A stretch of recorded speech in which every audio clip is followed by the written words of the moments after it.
അപ്പോൾ അതിൽ എനിക്ക് കുറേ മാർക്സ് പോയി. എല്ലാവരുടെ അവസ്ഥ ഇത് തന്നെയാണെന്നാണ് എനിക്ക് അറിയാൻ കഴിയുന്നത്. ഫസ്റ്റ് ടേമിൽ ചോദ്യം ഇൻക്ലൂഡ് ചെയ്തത് എനിക്ക് കുറച്ച് അത്ര കംഫർട്ടബിൾ ആയി തോന്നിയില്ല. Hi friends, welcome back. അപ്പോൾ നമ്മുടെ ക്രിസ്മസ് എക്സാം ഒക്കെ കഴിഞ്ഞിട്ടുണ്ട്. അപ്പോൾ നമ്മൾ ഇന്ന് ആ ഒരു സ്പെഷ്യൽ വ്ളോഗായിട്ടാണ് വന്നിട്ടുള്ളത്. അപ്പോൾ ഇന്ന് എനിക്ക് നിങ്ങളോട് കുറച്ച് കാര്യം പറയാനുണ്ട്. നിങ്ങളുടെ അവസ്ഥയും നമ്മുടെ അവസ്ഥയാണ് ഞാൻ പറയുന്നുള്ളത്. എന്താ വെച്ചിട്ടുണ്ടെങ്കിൽ ഇന്ന് നമ്മുടെ സോഷ്യൽ സയൻസിൻ്റെ എക്സാം ആയിരുന്നു വന്നിട്ടുള്ളത്. അപ്പോൾ അതിൽ നമ്മൾ ഷുവർ ഷോട്ട് എന്ന് പറഞ്ഞിട്ടുള്ള വീഡിയോസിൽ നിന്ന് കുറേ ക്വസ്റ്റ്യൻസ് ചോദിച്ചിരുന്നു. പക്ഷെ നമ്മൾ ഇമ്പോർട്ടൻ്റ് ആണെന്ന് പറഞ്ഞാൽ ചില ക്വസ്റ്റ്യൻസ് ഒന്നും ചോദിച്ചില്ല. നമ്മുടെ ക്വസ്റ്റ്യൻ പാറ്റേൺ തന്നെ മാറിയിട്ടുണ്ട്, മുഴുവൻ മാറിയിട്ടുണ്ട്. നമ്മളോട് ഈ ചതി ചെയ്യേണ്ടായിരുന്നു. എന്താണെന്ന് വെച്ചിട്ടുണ്ടെങ്കിൽ നിങ്ങൾക്ക് തന്നെ ഇതിനു മുമ്പുള്ള പ്രീവിയസ് 7 ഇയേഴ്സിൻ്റെ ക്വസ്റ്റ്യൻ പേപ്പേഴ്സ് അനലൈസ് ചെയ്ത് കഴിഞ്ഞാൽ ഒരു പാറ്റേൺ കിട്ടും. ആ പാറ്റേണേ അല്ല ഈ ഒരു വർഷം വന്നിട്ടുള്ളത്. അപ്പോൾ ഭയങ്കര ചതിയായിരുന്നു പോയി. എന്താ വെച്ചിട്ടുണ്ടെങ്കിൽ നമ്മുടെ ഫസ്റ്റ് ടേമിൽ ചോദിച്ചിട്ടുള്ള ചാപ്റ്റേഴ്സിൻ്റെ ക്വസ്റ്റ്യൻസ് ഇതിൽ കുറേ ചോദിച്ചിട്ടുണ്ട്. അപ്പോൾ അതിൽ എനിക്ക് കുറേ മാർക്സ് പോയി. എല്ലാവരുടെ അവസ്ഥ ഇത് തന്നെയാണെന്നാണ് എനിക്ക് അറിയാൻ കഴിഞ്ഞിട്ടുള്ളത്. എൻ്റെ സ്കൂളിലായിട്ടുണ്ടെങ്കിലും പിന്നെ നമ്മുടെ കമൻറ്റ് ബോക്സിലും കുറേ ആൾക്കാർ കമൻറ്റ് ഇട്ടിരുന്നു. പിന്നെ ഫസ്റ്റ് ടേമിൽ വന്ന ക്വസ്റ്റ്യൻസ് ഒക്കെ പോയിട്ടുണ്ടെന്ന്. എന്താ ഈ സെക്കൻഡ് ആക്ടിവിറ്റിയിൽ കുറേ ഇഷ്ടം പോലെ ചോദ്യം അതെന്നാണ് ചോദിക്കുന്നത്. എന്താ ചെയ്യാറില്ല. നമ്മളിങ്ങനെ അതിൻ്റെ ഓർമ്മയിലാണ് ഇത്. അല്ലെങ്കിൽ തന്നെ ഇവിടെ 9 പാഠം പഠിച്ചിട്ടാകുന്നില്ല. അതിൻ്റെ ഇടയ്ക്ക് ആ ഫസ്റ്റ് പാഠത്തിൽ നിന്ന് ടോട്ടലാകുമ്പോൾ അത് 16 പാഠമാകുന്നുണ്ട്. അപ്പോൾ അതൊക്കെ പഠിക്കണം. അപ്പോൾ എന്തായാലും നമുക്കത് പബ്ലിക്കിന് ഉപകാരപ്പെടും. പക്ഷെ ഒരു തരത്തിൽ നോക്കിയാൽ അത് നല്ലതാണ്. വേറൊരു തരത്തിൽ ഇവരൊന്നും നമുക്കൊരു മുന്നറിയിപ്പ് തരാണ്ടാണ് ഈ ഒരു ഫസ്റ്റ് ടേമിനൊക്കെ അധികം ചോദ്യം വരാറുള്ളത്. കഴിഞ്ഞ കൊല്ലം എന്നൊക്കെ ഒരു ക്വസ്റ്റ്യനെ ഫസ്റ്റ് ടേമിൽ ചോദിച്ചിട്ടുള്ളൂ എന്നാണ് എനിക്ക് അറിയാൻ കഴിഞ്ഞിട്ടുള്ളത്. അപ്പോൾ എന്താ അറിയില്ല. പക്ഷെ ഇക്കൊല്ലം നമുക്ക് ഇഷ്ടം പോലെ ചോദ്യം ഫസ്റ്റ് ടേമിൽ ചോദിച്ചിട്ടുണ്ട്. സെക്കൻഡ് ആക്ടിവിറ്റിയിൽ I think 6th question, 7th question, 8th question continues ആയിട്ട് ഫസ്റ്റ് ടേം ചോദിച്ചു. പിന്നെ 9th ക്വസ്റ്റ്യൻ റൂസോ, മോണ്ടസ്ക്യൂ അവരുടെയൊക്കെ ചോദ്യങ്ങൾ വന്നിട്ടുണ്ട്. അത് നമ്മുടെ അസ്ത്ര ബാച്ചിൽ നമ്മുടെ JCB സാറൊക്കെ പറയുന്നത് ഓർമ്മിച്ചിട്ടാണ് ഞാൻ എഴുതിയിട്ടുള്ളത്. ഞാൻ പഠിച്ചിട്ടില്ല. ആ ഒരു പാഠം ഞാൻ പഠിച്ചിട്ടുണ്ടായിരുന്നില്ല. കാരണം ഇവിടെ 9 ചാപ്റ്റേഴ്സ് തന്നെ നമുക്ക് പഠിച്ചിട്ട് തീരുന്നുണ്ടായില്ല. അപ്പോൾ നിങ്ങളുടെ അവസ്ഥ നിങ്ങൾ ജസ്റ്റ് ഒന്ന് താഴെ കമൻറ്റ് ചെയ്യാം കേട്ടോ.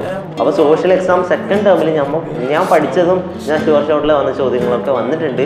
അപ്പോൾ സെക്കൻഡ് ടേമിൽ പഠിക്കാൻ പറഞ്ഞിട്ടുള്ളത് എനിക്ക് വളരെ ഈസി ആയി തോന്നി. സെക്കൻഡ് ടേമിൽ വന്നത് വളരെ ഈസിയാണ്. പക്ഷേ ഒരു ഫസ്റ്റ് ടേമിൽ ചോദ്യം ഇൻക്ലൂഡ് ചെയ്തത് എനിക്ക് കുറച്ചത്ര കംഫർട്ടബിളായി തോന്നിയില്ല. പക്ഷേ അത് നല്ലതാണ് ഗൈസ്. എന്താ വെച്ചിട്ടുണ്ടെങ്കിൽ നമ്മളതൊന്നും കൂടി നമ്മളൊന്നും കൂടി അത് റിവൈസ് ചെയ്ത പോലെ ആകും. നമ്മളത് ഇപ്പോൾ ഒരിക്കൽ തെറ്റിയിട്ടുണ്ടെങ്കിൽ നമ്മളത് പഠിക്കും. നമ്മുടെ പബ്ലിക് എക്സാമിന് അത് നമുക്ക് ഉപകാരമാകും. അത് ആലോചിച്ചിട്ടാണ് എനിക്ക് കുറച്ചൊന്നും സന്തോഷമുള്ളത്.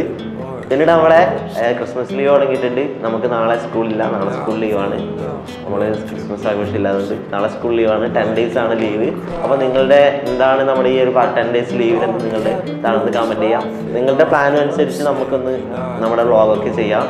അപ്പോൾ ഇനി കുറേ വ്ളോഗ്സൊക്കെ നിങ്ങൾ ഈ ലീവിൽ 10 ദിവസം ലീവിൽ നിങ്ങൾക്ക് 10ലധികം വീഡിയോസ് ഞാൻ നിങ്ങൾക്ക് ചെയ്യാൻ ശ്രമിക്കുന്നതായിരിക്കും. നിങ്ങൾ കൂടെ സപ്പോർട്ട് എന്നാൽ മാത്രം മതി ഗൈസ്. നിങ്ങളുടെ സപ്പോർട്ട് അത്രക്കും മോട്ടിവേറ്റ് ചെയ്തുകൊണ്ടിരിക്കും ഗൈസ്. അപ്പോൾ നമ്മൾ റോഡ് 2K ആവാൻ പോകുന്നുണ്ട്. 1.5 ആയിട്ടുണ്ട്. ഓക്കെ, അപ്പോൾ നമ്മുടെ സോഷ്യൽ എക്സാം ഇതാണ്. അപ്പോൾ ഒരു 65 മാർക്സ് മിനിമം പ്രതീക്ഷിക്കുന്നു. നമുക്ക് എന്തായാലും നോക്കാം. ഞാൻ ഉറപ്പായിട്ടും മാർക്സിൻ്റെ വ്ളോഗ് ചെയ്യാൻ നോക്കാം. അപ്പോൾ നമുക്ക് ഫിസിക്സിൻ്റെ ഒരാൾ ചോദിച്ചിരുന്നു. ഫിസിക്സ് എനിക്ക് മീഡിയം ആയിട്ടാണ് തോന്നിയിട്ടുള്ളത്. മീഡിയം വെച്ചിട്ടുണ്ടെങ്കിൽ കുഴപ്പമില്ല, എനിക്ക് വലിയ പ്രശ്നമായിട്ടൊന്നും തോന്നിയിട്ടുണ്ടായിരുന്നില്ല. ഫിസിക്സ് ഈ പേപ്പറിൻ്റെ അവസ്ഥ എന്താ നിങ്ങൾക്ക് അറിയാൻ പറ്റും. മുഴുവൻ വരച്ചിട്ടാണല്ലേ, എന്തൊക്കെയോ വരച്ചിട്ടുണ്ട്. പിന്നെ എൻ്റെ 3rd ക്വസ്റ്റ്യൻ തെറ്റി കേട്ടോ. അത് ഫുള്ള് കൺഫ്യൂഷൻ ആയിപ്പോയി. ബിയും സിയും ആണ് എനിക്ക് ഏറ്റവും അധികം കൺഫ്യൂഷൻ ആയിട്ടുള്ളത്. നിങ്ങളുടെ അവസ്ഥ ഒന്ന് താഴെ കമൻറ്റ് ചെയ്യാം. ഫിസിക്സ് കുഴപ്പമില്ലായിരുന്നു. സോഷ്യലിലും എല്ലാ എക്സാമിലും അതെ. ഫസ്റ്റ് ടേമിൽ ചോദിച്ചിട്ടുള്ള കുറേ ക്വസ്റ്റ്യൻസ് വന്നിട്ടുണ്ട് എല്ലാ എക്സാംസിലും. ഫിസിക്സ് ആവട്ടെ, മാത്സ് ആവട്ടെ. മാത്സിൽ കുറച്ച് കുറവാണെന്നാണ് എനിക്ക് തോന്നിയിട്ടുള്ളത്. ഫിസിക്സ്, മാത്സ്, പിന്നെ ഇംഗ്ലീഷ്, എല്ലാത്തിലും മലയാളത്തിലാണെങ്കിലും എല്ലാത്തിലും ചോദിച്ചിട്ടുണ്ട്. അപ്പോൾ ഇത് ഒട്ടും ശരിയായിട്ടില്ല എന്നല്ല, ഇത് നല്ല തന്നെയാണ്. പക്ഷേ എന്നാലും ഒരു മുന്നറിയിപ്പ് തരായിരുന്നു എന്ന് എനിക്ക് തോന്നിയിട്ടുണ്ടായിരുന്നു. നമ്മുടെ എക്സാംസ് സ്റ്റാർട്ട് ചെയ്തപ്പോഴാണ് നമ്മൾ ഇതിനെക്കുറിച്ച് അറിയുന്നത്. അപ്പോൾ പലരും പറയുന്നുണ്ടായിരുന്നു 20% വരെ ഫസ്റ്റ് ടേമിൽ വരാമെന്ന്. പക്ഷേ എനിക്കിത് 20%-ലും അധികമായിട്ട് എനിക്കിത് ഫീൽ ചെയ്തിട്ടുണ്ട്. അപ്പോൾ ഇത്രയാണ് ഇന്നത്തെ വ്ളോഗ്. അപ്പോൾ പലയാളും സ്റ്റഡി ചാലഞ്ച്, സ്റ്റഡി വ്ളോഗ്സ്, പിന്നെ പിന്നെ സ്റ്റഡി പ്ലാനിൻ്റെ വീഡിയോസൊക്കെ ചോദിച്ചിട്ടുണ്ടായിരുന്നു. നമ്മളത് ഉറപ്പായിട്ടും ചെയ്യുന്നതായിരിക്കും. നിങ്ങൾ ജസ്റ്റ് ചെയ്യേണ്ടത് വീഡിയോ ലൈക്ക് ചെയ്യുക, നിങ്ങളുടെ സപ്പോർട്ടാണ് വേണ്ടത്, സബ്സ്ക്രൈബ് ചെയ്യുക. അപ്പോൾ താങ്ക്സ് ഫോർ വാച്ചിങ്. ഈ ഒരു വീഡിയോ ഇവിടെ കഴിയുകയാണ്. നിങ്ങൾക്ക് അടുത്തൊരു വ്ളോഗുമായിട്ട് നമ്മൾ വരുന്നതായിരിക്കും. Thanks for watching. It's me അഭിനന്ദി.